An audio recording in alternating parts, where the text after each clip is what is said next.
Midi 10 et nous allons parler art contemporain, nous allons parler avec David Ney. Bonjour David. Voilà, nous sommes avec David Ney qui expose parmi d'autres dans une exposition collective qui s'appelle Tribulation archipélique et dont le vernissage a lieu lundi à 17h à l'Atrium. Et donc c'est ça David, j'étais curieuse de t'entendre sur toi, quel public tu es en fait face à des œuvres contemporaines, c'est-à-dire que est-ce qu'il y a des disciplines, des approches, des matériaux desquels tu n'es pas très sensible ou desquels tu ne comprends pas grand-chose. Donc parce que je pars de mon expérience, c'est-à-dire que moi il y a des supports comme ça que je ne comprends pas finalement, tu vois, donc j'ai du mal à me faire un avis, j'ai du mal à ressentir quelque chose, et donc je voulais savoir si tu partageais ça avec moi.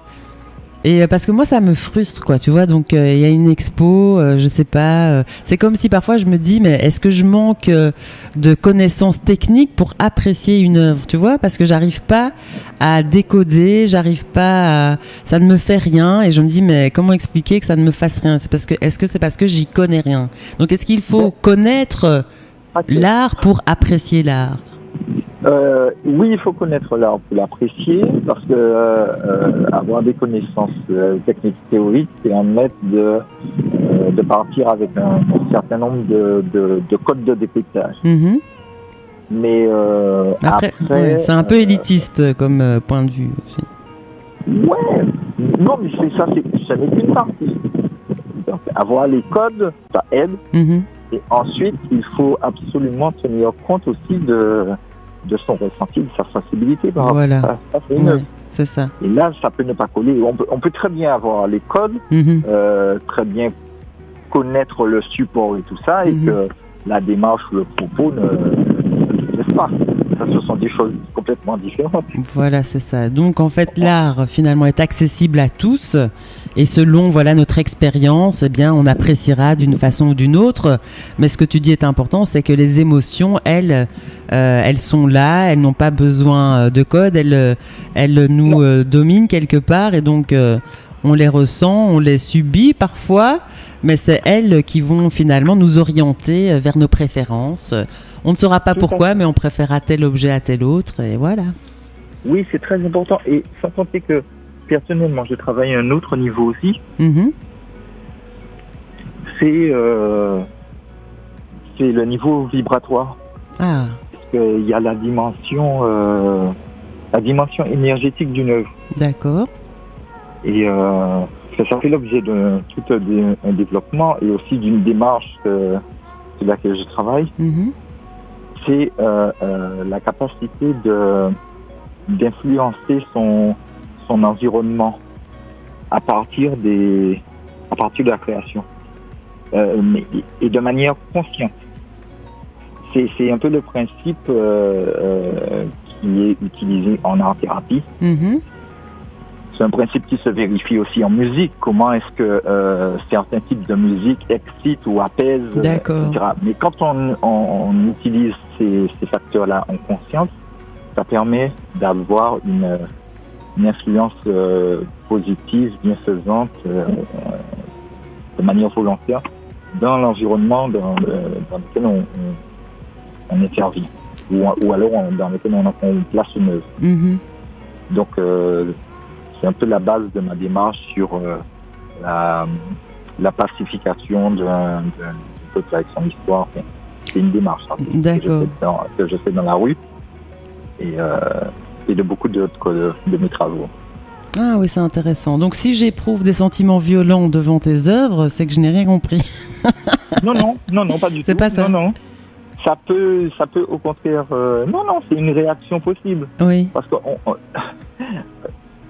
un cas de figure très concret. On va être très concret, oui. Surtout quand les notions sont plutôt abstraites. Oui, c'est intéressant, oui. Il faut s'appuyer sur des éléments concrets. Alors, est-ce que ça ne t'est jamais arrivé d'être éminemment contrarié ou dérangé par un discours très doux sur la paix, sur le bonheur, le bien-être, etc. Si, effectivement. Donc voilà. Donc c'est pas que c'est pas que tu n'as rien compris, mais c'est souvent ça peut être un effet miroir par rapport au fait qu'on réagit de manière violente par rapport à par rapport au fait que ça te renvoie à ton propre manque de paix et tout ça.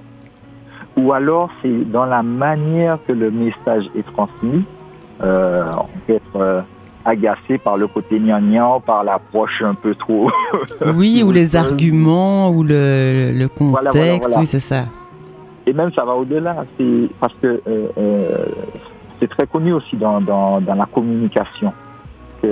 On peut dire des mots très bien, très beaux, très machin, mais de manière inconsciente, si l'intention, si l'état d'esprit du communicateur n'est pas aligné avec son discours, on va capter ça et ça va pas passer. Oui, c'est ça. Donc ça veut dire que franchement, c'est dans la vie de tous les jours, dans le quotidien qu'on travaille et qu'on vibre, enfin qu'on capte le niveau vibratoire au-delà du discours, au-delà du message, au-delà de D'accord. Donc, pouvoir travailler avec ça de manière consciente. Ouh là là, mais c'est intéressant. Et alors, c'est intéressant et à la fois, c'est vrai que j'ai du mal à percevoir comment on fait pour travailler ce niveau vibratoire. Mais bon, je pense qu'il faut laisser un peu de mystère aussi autour de ta démarche artistique, parce qu'on ne sait pas tout expliquer, je pense non plus, de sa démarche artistique. Ce serait compliqué parce qu'il y a beaucoup de choses, comme tu dis, il faudrait prendre le temps. Oui, et puis après, est-ce que tout le ressenti peut être verbalisé? Il y a ça aussi, Est-ce que... Oui, si, potentiellement, mais enfin, verbalisé. Très précisément, potentiellement, je dis bien potentiellement, oui.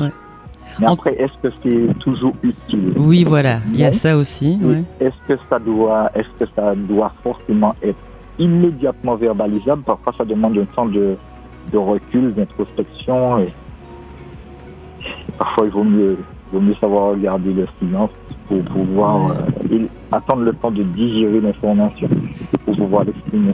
En tout cas, ce qui est agréable avec toi, David, c'est que tu aimes parler de ta démarche et que tu as les mots pour le dire. Donc, c'est agréable. On a l'impression que tu nous ouvres un peu une porte sur ton monde. Et c'est généreux. Voilà, je tenais à te remercier pour ça. Alors, David, on rappelle que le vernissage de l'exposition collective à laquelle tu participes, c'est ce lundi 8 octobre à 17h à l'Atrium. Exactement. L'exposition s'appelle Tribulation archipélique et tu es l'un des invités du groupe PAB, Plastic Art Band Expérimental, qui propose donc la rencontre de différentes démarches, de différents angles d'approche pour évoquer l'île, évoquer la Martinique de différentes façons.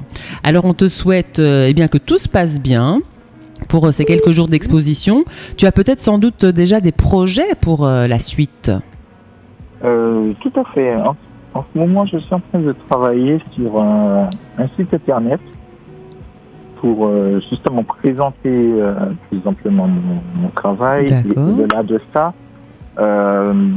expliquer les spécificités de l'art contemporain de la Caraïbe auprès des collectionneurs et amateurs d'art à l'international. Oui, c'est ça. Ok, dans une démarche aussi un peu de valorisation, de promotion. Tout à fait, parce que je trouve étonnant de voir la quantité, enfin pas étonnant, mais je suis toujours éberlué de voir la quantité de talent qu'il y a dans ce petit territoire. Oui.